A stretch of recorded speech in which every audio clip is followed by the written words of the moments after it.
Ya teman-teman, di sini seperti yang kita sudah pernah mendengarnya, di sini ada makam, yaitu makam dari kura-kura yang dikeramatkan yang disebut sebagai Kiai Dudo. Seperti apa sejarahnya nanti sedikit kami berikan keterangan dan kami ceritakan. Ikuti terus channel kami.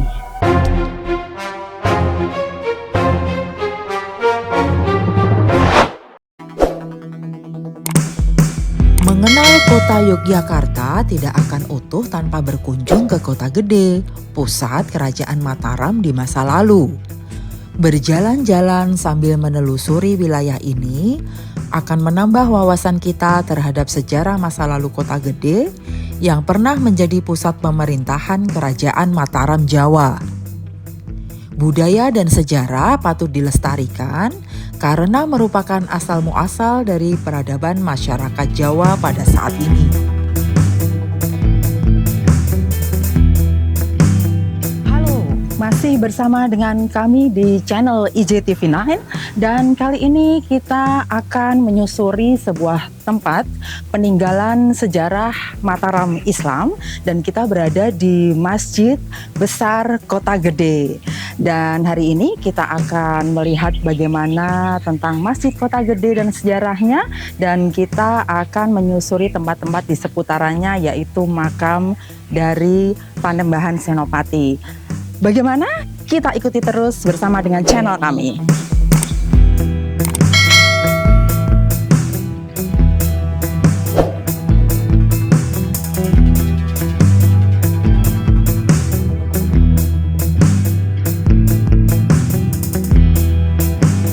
Kita akan segera menuju ke Sendang Seliran dan makam Raja-Raja Mataram. Seperti apa? Mari segera kita ikuti.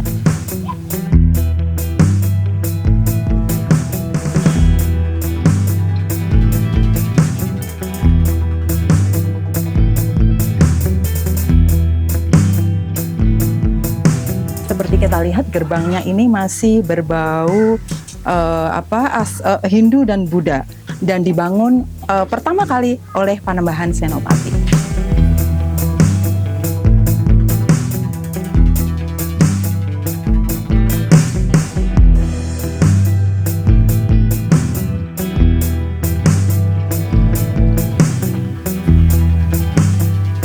Dan masih seperti yang depan, gapura penyambutan ini masih bernuansa Hindu atau Buddha karena dulu juga dibangun oleh masyarakat setempat yang masih beragama Hindu dan Buddha. Sementara itu kita ketahui ini adalah masjid Islam pertama. Jadi bisa kita bayangkan betapa toleransi sangat berjalan bagus sejak masa itu. Begitu.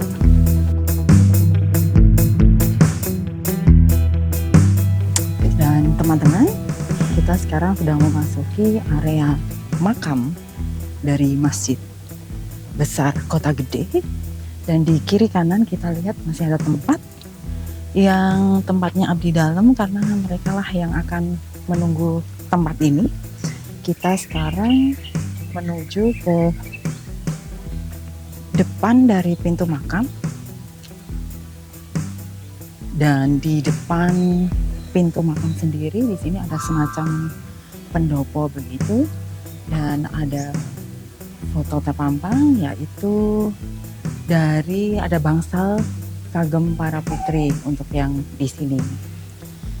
Dan seperti kita lihat di sini adalah pintu dari makam, di mana kalau kita mau memasuki makam kita harus menggunakan tata cara tertentu, di mana tata caranya itu termasuk menggunakan pakaian adat yang sudah disiapkan. Untuk putra harus menggunakan surjan, belangkon, dan seluruh perlengkapannya. Sementara untuk yang putri harus memakai semacam kemben begitu yang sudah disediakan juga di sini.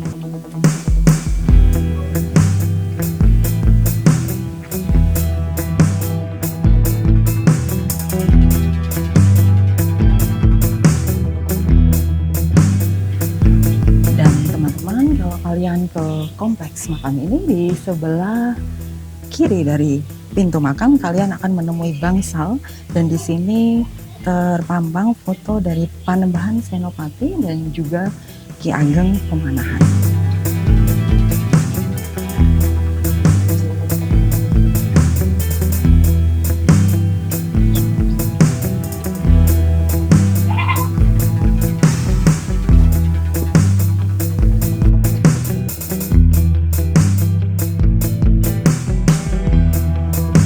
Sejumlah tokoh penting yang dimakamkan di sini adalah Sultan Hadiwijaya, Ki Gede Pemanahan, Panembahan Senopati, dan anggota keluarganya.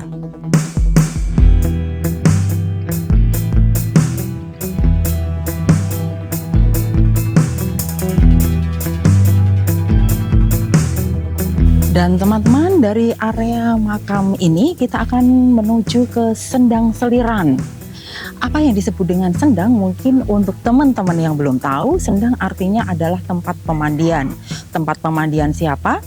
Kita coba lihat. Yuk, kita masuk ke pintu gapura untuk sendang. Ya teman-teman, kita memasuki area sendang, dan dari kompleks makam dan sendang ini dibatasi dengan pintu, semacam pintu gapura, dan masih bernuansa Hindu atau Buddha. Dan di sini kita nanti akan lihat bahwa kompleks dari sendang ini sendiri memiliki kontur tanah yang lebih rendah daripada yang ada di makam. Sehingga ketika kita turun ke area sendang, kita harus menuruni undak-undakan yang lumayan tinggi. Sendang Seliran terbagi menjadi dua bagian, yaitu sendang kakung untuk laki-laki di sebelah barat dan sendang putri untuk perempuan di sebelah selatan. Sendang kakung atau sendang seliran lanang tempatnya cukup terbuka.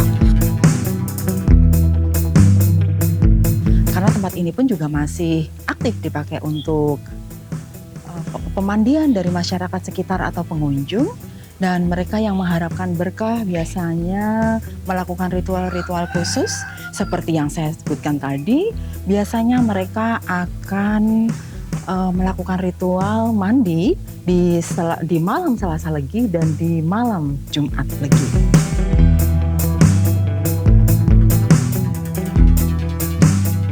Sendang Seliran akan ramai dikunjungi pada hari-hari tertentu.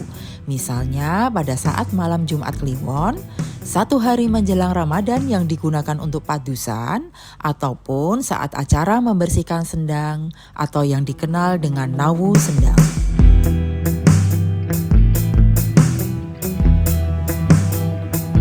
Dan teman-teman, masih dari Sendang Seliran di bagian putra, kita masih berada di dalamnya dan kita di bawah dari atap yang melindungi kolam yang berisi berbagai macam ikan, termasuk dari lele putih yang dikeramatkan. Siapa yang di situ atau tirakat atau yaroh atau berakibatkan apapun di situ, kalau melihat seperti itu lele putih yang berduri yang ada kepalanya, kemungkinan segala sesuatu yang diminta itu akan terkabul.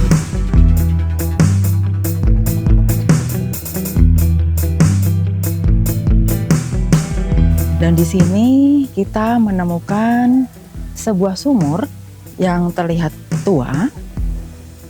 Dan teman-teman, mungkin yang perlu kita tahu adalah bahwa air dari sumur ini tidak pernah kering meskipun di musim kemarau sekalipun, begitu. Dan dipercaya bahwa air dari Sendang Seliran ini yang di bagian putra itu berasal dari mata air di bawah makam raja-raja di sebelahnya.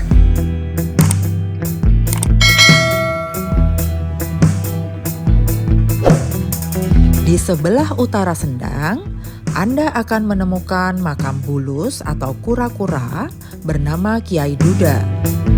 Dan di sini kita akan menemukan sebuah makam keramat, begitu, makam dari kura-kura yang ini sudah sangat terkenal dan kalian mungkin bisa mendengar dari berbagai macam sumber.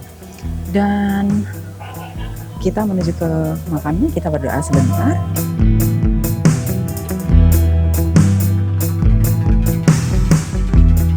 pura tersebut adalah binatang keramat mantan penghuni Sendang Putri.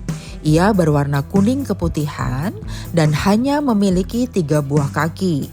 Dahulu ditemukan oleh seorang nelayan di Pantai Samas pada tahun 1973.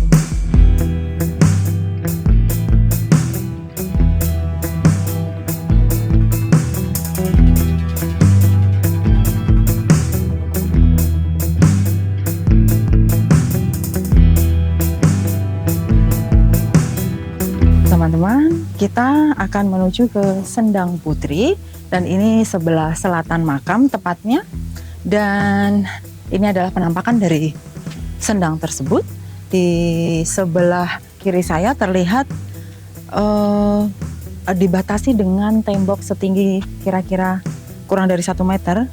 Dan di sini ada banyak sekali ikan-ikan juga dan dipercaya juga ada lele putih.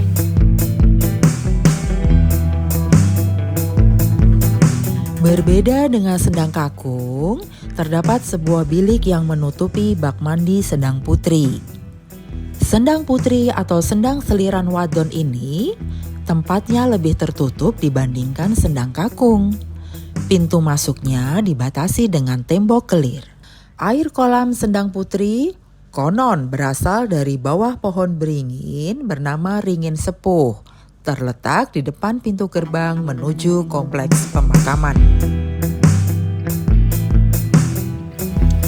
Dan teman-teman, kita berada di pintu dari tempat pemandiannya itu sendiri, dan di sini hanya dibatasi dengan kayu setinggi sekitar kira-kira setinggi kita, dan kita masuk dan bisa mandi di sini untuk para pengunjung.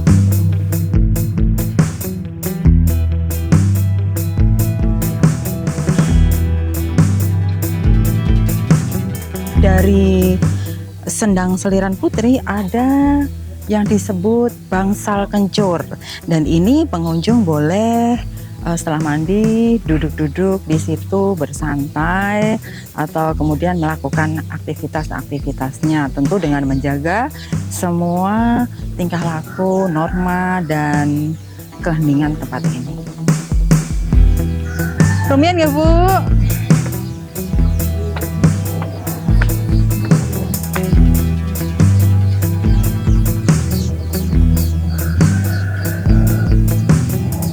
Kita keluar dari Sendang Seliran dan Sendang Seliran Putri, dan ini adalah pintu keluar dari Sendang Seliran Putri.